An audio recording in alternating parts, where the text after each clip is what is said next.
Hi friends, my name's Emma and let's talk spooky stuff. Welcome back to my channel. We have started in this location or this background for the last couple of videos, but for good reason. There's so many releases this October, and let's finish off the month with one of my most anticipated, which I know not a lot of people feel the same, but I am very excited to watch Paranormal Activity Next of Kin. Okay, the fun thing about this film is there's no real plot that has been revealed. Even the IMDb page says this, which I'm into, and the trailer, or it's kind of like a teaser trailer, it stays very vague, so I'm into that. So today I'm gonna do a come with me style, which I did ask on my community page and my Instagram if you guys wanted a sit down review or a come with me style. I do think that the come with me style does fit Paranormal Activity better, because I think it's going to be a reaction to what the plot actually is. So I'll be talking about that in a vague way that will allow you to understand whether Paranormal Activity is for you and worth your time. But first, I do want to thank today's sponsor, Surfshark. Surfshark is a VPN, which stands for Virtual Private Network. Without Surfshark, I would not be able to access all of the content and watch all of the movies that I do. Surfshark unblock geo-blocked content from different platforms around the world, and they also allow you to browse the internet privately with all of your information being encrypted. I would not promote something I don't actually use, and I have been using and paying for Surfshark for almost 2 years now. I highly recommend it. It's one of the easiest interfaces for a VPN I've ever tried. I would highly recommend checking out Surfshark, and they do have a 30-day money-back guarantee. So if you aren't happy with the product, within 30 days, you can get your money back, no questions asked. If you do want to try out Surfshark today, just use my code SPOOKY, and there's also a link in the description. Thank you so much to Surfshark for supporting creators like me. Okay, Paranormal Activity, are you ready? I'm excited because Christopher Landon, he wrote this film, but it makes me a little bit wary because he did films like Happy Death Day and Freaky, which are kind of fun films. He also did Paranormal Activity Marked Ones. If you do want a comprehensive breakdown of the Paranormal Activity series, I have done a video on that if you want to see my ranking and just some information about all of the films. But Marked Ones is not one of my favorites, and I think he's a good writer, but I'm very interested to see how they're going to bring this in to Next of Kin and whether it's going to have the same vibe and feel as the original films. The two first Paranormal Activity films are some of my favorite horror films. I know that's an unpopular opinion, but I just love them and I love the movie magic. But I am very reluctant to think with his style of writing and the films he's done in the past that he's going to be going back to basics and going back to the original way the stories were told. Because there's not too much information about the storyline, it's really hard to know whether it's going to be a sequel joined up to the original or just a reboot, or it could do a Cloverfield thing where it's within the same universe. But something else that's curious about the film is it's directed by William Eubank, who directed Underwater, but he's also known as a cinematographer. So I'm really expecting the film to be specky, which again does not go with the original Paranormal Activity concept, I guess, because it's meant to be found footage and it's meant to be pretty raw found footage, and we've seen that change over the Paranormal series. Okay, enough talk, let's go and check it out.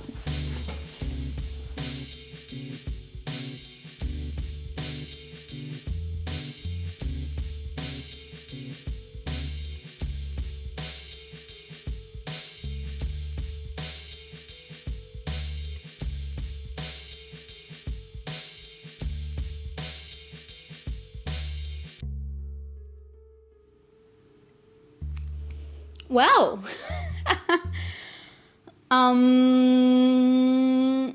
it was okay, which is probably not the reaction anyone's looking for. So, Paranormal Next of Kin. Where do I start? I have so much to say, and all of this is going to be non-spoiler. I would call this film a reboot. It opens up a different whole storyline for the series franchise, which has been done, you know, during the franchise a couple of times, with Marked Ones, and then I guess with like number 3, which kind of it doesn't really, I mean, it's meant to be a continuation of the first two, but the first two have such a different feel because they're following original found footage like status, and they're very simple, and it's just about the scares and not really about the storyline. And then as they go on, even in number two a little bit, but as they go on, they really try and make a whole origin story out of it. And this film definitely follows that. So this is more of the feeling you get from, you know, 3 and 4, but a completely different aspect of it. It's really trying to reinvent itself so it can start a new kind of, I guess, branch of the paranormal tree, which makes it very interesting because watching this, it just doesn't feel as fun and raw to me, but you do have to take into account that they are catering to a completely different audience. Obviously, when the original films came out, it was back when technology was very different, and it's very different in this film. They also go into drones, and then they also do this whole thing about slow-mo and incorporate that into the movie. And it seems off, but of course it's because it's for a different audience. It's for a younger audience, and it is a popcorn horror looking for scares. But as I said, there is a large origin story in the film. But before that turns you off too much, the thing I love about this movie is the storyline, and I was quite surprised by this. It's very much up my alley. If you have been watching this channel for a while, you'll know I love films about religion and cults, and this movie follows a woman who has found someone who is connected to her by blood. She was adopted, and she is meeting a relative for the very first time who happens to be Amish. So then she and her partner go and decide to do a documentary based on her meeting her family, and she goes into an Amish community, and I just love everything about that. That's very much up my alley. So as soon as I realized that was happening, I was very excited. Because it is set up as a documentary, they take it quite seriously, and they don't really go too much into her past, but she insinuates that she is a filmmaker, so that's the reason that the quality of the footage is so, you know, well kept, and they do slating. They also have lapel mics, which they're like hiding in interviews and stuff. They're taking it very seriously, which is why it has good quality film. And yeah, she insinuates that obviously she's done stuff in the past, but she never thought she would do something about herself. So I get it. They make the storyline, it makes sense. And also another aspect about going into a Amish community in a horror movie is obviously they don't have any connection to electronics. They don't have phones. They don't have any of that. So it really takes out that element, and it has that isolating feel, which is quite interesting. It also, as I was saying, I was very interested in Christopher Landon and what he was going to do in this one. Obviously, he has done a Paranormal Activity before, but he did find a way, and I totally think this is his writing to a T, and I'd love to hear if I'm completely wrong about this and where this character came from. There is another character who's brought in to help and assist the crew when all the crew is just, you know, the couple. When they go to this Amish community, he is like the soundy boom operator, but he also like drives a van, all that kind of jazz. But he's also the comic relief in the story. He's always being silly, he's goofy, he's offbeat, he says some really random weird things. So I was correct in thinking that they would put some comedy into the film. There were aspects that it was very interesting because it wasn't trying to be a fully scary film. At the start, there's, you know, this whole them traveling kind of montage, and they put this like upbeat like pop music in it instead of sometimes when you're traveling to somewhere that is the unknown and it's meant to be a serious story, you thought maybe they would, you know, take you in, especially for a horror movie, with some more serious cinematic music. But instead they chose the upbeat music. But of course, it's lowering you into a false sense of security. So I do understand why they made that choice. It was just very interesting because it really showed who it was catering to. Yeah, I didn't mind his character. It just took a step back from being a really serious movie because of it. I guess while we're on characters, I thought like the whole Amish community, they did really well. I believed them. But the lead actress in this film, I liked her at the start, I really did.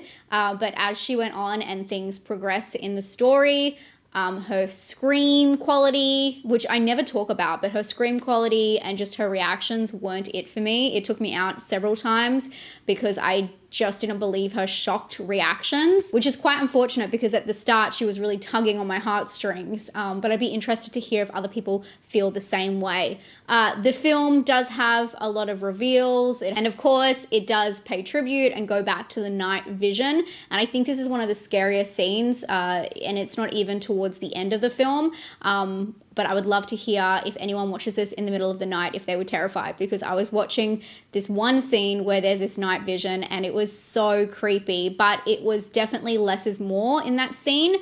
It's about the creaks and all of those kinds of things instead of the big jump scares. So I think that's really interesting because at the end of the day, it really works with what's effective to you. Are you looking for these big reveals? Are you looking for it to be just a pure jump scare, or are you looking to be psychologically thrilled and scared about what you can't see? Something else interesting about the film is it's one of the first films I've seen. I've seen one other film, I believe, that talks about the pandemic and people wearing masks, and they talk about it really openly. The film is set in March of 2021, so obviously not that long ago, and it starts off telling you what date, and during the whole film it goes through what day everything's happening. So I thought that was really interesting, and it's definitely it's really surreal to see that, especially in horror movies.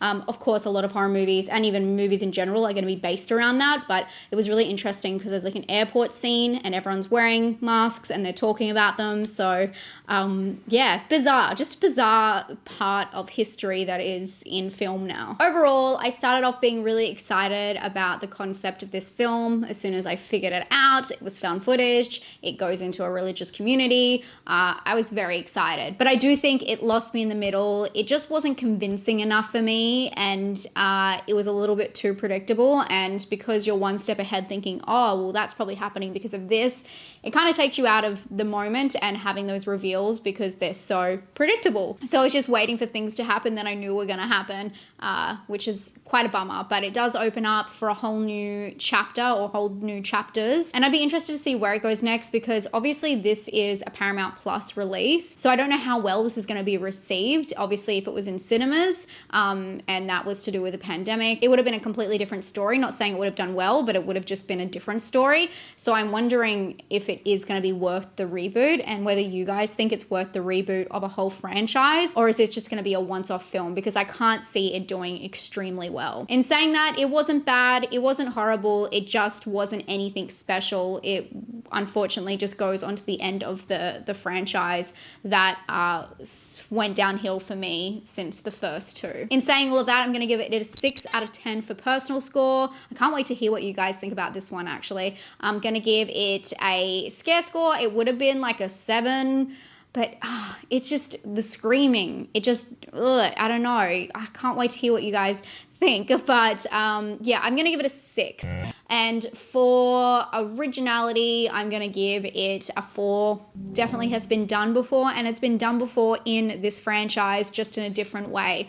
Very excited to hear what you have to say about Paranormal Activity Next of Kin. Thank you so much for watching. If you have not subscribed, please subscribe. I do 2 videos every single week talking about horror movies and thrillers, giving you a lot to put on your watch list, and also telling you whether things are worth your time. And hopefully my explanation will let you know whether it matches up to your personal taste. Thank you to today's sponsor, Surfshark VPN. The link is down below, and I'll talk to you all very soon. Stay safe and stay spooky. Bye, friends.